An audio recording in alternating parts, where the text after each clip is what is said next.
Hey, what up, boys and girls? This is Taylor, and you guys have been asking me a lot for advice and suggestions for relationships and whatnot, mainly because I started a series called Bad Vice, where I give you guys shitty advice that I just come up with on the spot to your inquiries, and then hopefully you guys don't follow it, because that would be ridiculous if you follow this advice because it's so patently false. But ironically enough, I've been getting a lot of requests to talk about long-term relationships, and clearly if a bunch of you are sending these to me, it's not just a 1 in 100,000 problem. It's a really bigger problem, and I understand that because usually I don't give advice about relationships or really personal things just because I realize that for me to pretend that I have some special insight into your life and some better way to analyze your scenario than you do, that's arrogant on my part. That's really arrogant, and I think it's stupid, and that's the reason that I hate all of those shitmonger douchebags like Dr. Phil and Maury and whoever the hell else gets on TV and gives out advice like they know what's up, because there's no way that I can know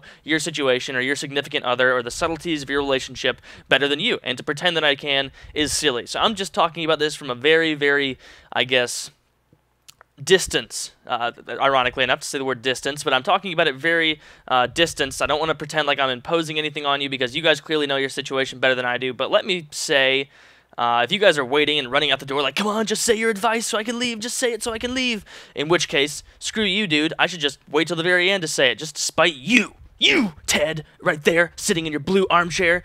God, that'd be so freaking scary if a kid named Ted was watching in a blue armchair. But anyway, so my basic advice is just don't do it. Don't do long-term relationships right out of high school into college. It's just silly. It is not a good way to foster a social life, first of all, because you're going to be in a new place where you want to meet a lot of new girls or a lot of new guys and just have your fun with them, but you're not going to be able to because you're going to be long distances away from someone that you're still committed to. Number two, this is just speaking from my personal experience with this, because I did have a long-distance relationship my whole freshman year of college with a girl who was states away from me, and that did not end up well. It's not like we had a huge fight and like I lit her house on fire or something. It's just we ended up breaking up, which is fine. But so essentially, I went off states away, and you don't realize, because you're such an arrogant little cock as a younger kid, that you think you have everything figured out. You think everything is under control.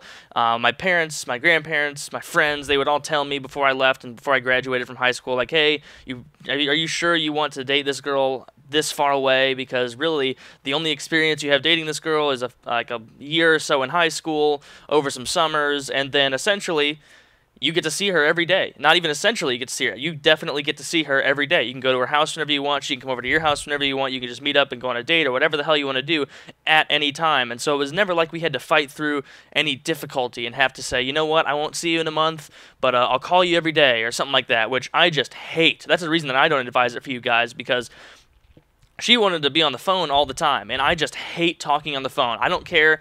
The most famous person that I love of all time could call me on the phone. Like Morgan Freeman could give me a phone call right now and say, Taylor, I want to sit and have a long conversation with you. And I would just roll my eyes and be like, oh, God damn it, Morgan, please, I don't want to talk on the phone. I hate talking on the phone. It is irritating.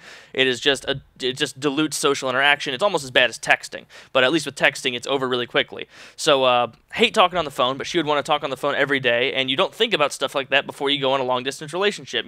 When she would say, and if your girlfriend says this to you and says, we'll just talk on the phone every day, now don't you think that that means, hey, how you doing? Oh, that's really good. Have a good day. Talk to you later, or whatever you want to say. That's not what the girl is talking about when she says a long distance phone conversation. She's talking about like rehashing the whole day and like bringing up topics, and you're just going to be sitting there like, oh, God, oh, I want to hang up. And it's just a great way to breed fights, because you don't realize how much of your relationship is just based on being physically close together. You just don't realize that. And as a kid, you think that you have some grand insight into how relationships work, and you think that despite all of the contrary evidence and all the examples of other people who were even better in relationships, and they went off and they failed equally terribly, and you just don't pay any heed to it. So if you guys are, any of you out there, I know there are some of you, if you are really not sure if you want to go to college with a long-distance relationship, that's a good hint that you should not do it. You should not at all. Now, some of you out there, I guarantee you're going to go out there, have a great long distance relationship because you guys are truly in love and you're just going to get along great, blah, blah, blah, blah, blah, watch The Notebook, whatever the hell. But most of you, I can say, based on all my friends who I've seen have it, none of them have lasted. Absolutely none of them.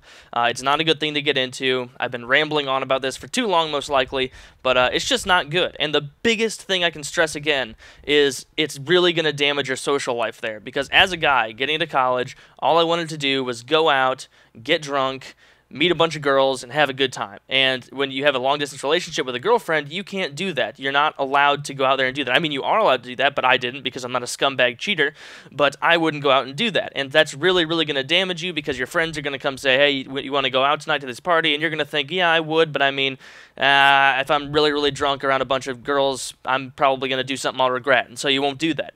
But And that's something that I didn't even think about. That's just why I'm bringing that up, because you think that you have all these little scenarios, accounted for before you go into this relationship long distance, but you just have stuff like that crops up that you couldn't possibly imagine until you go to college and those opportunities are presented to you. So that's all I have to say about that for now. Baseline advice, don't do it. It's not a good idea. It's like almost like a dare kind of thing where it's like dare to resist drugs and violence, where don't resist drugs and violence because those things are awesome, but make sure that you do resist long-distance relationships because it's going to screw you over, you're not going to have fun, and you're going to find yourself and your significant other passively disliking each other more and more with each passing day. But anyway, that's all I have to say, and I love you.